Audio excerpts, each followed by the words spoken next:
ذهن بچه ماست. بیا حالا بهت بگم با این زبون اون چه بلایی سرش میاری. بازم درس نخوندی؟ سرت که همش تو گوشیه، خستم کردی، کلافه شدم، بس کن، تو نمیفهمی، ساکت شو.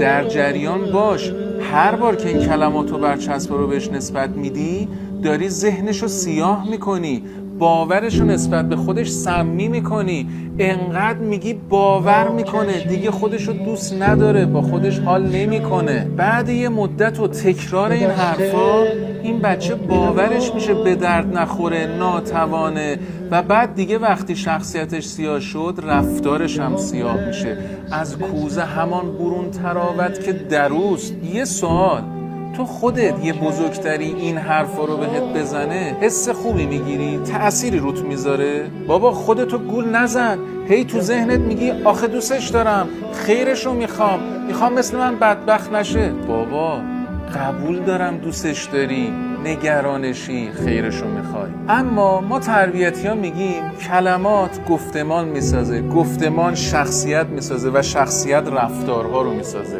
ریشه ی همه کارهای ما شخصیتمونه. یعنی چی؟ یعنی وقتی به یه بچه هی میگی بیورزه، بعد باورش میشه بیورزه است و بعد با بیورزگی رفتار میکنه.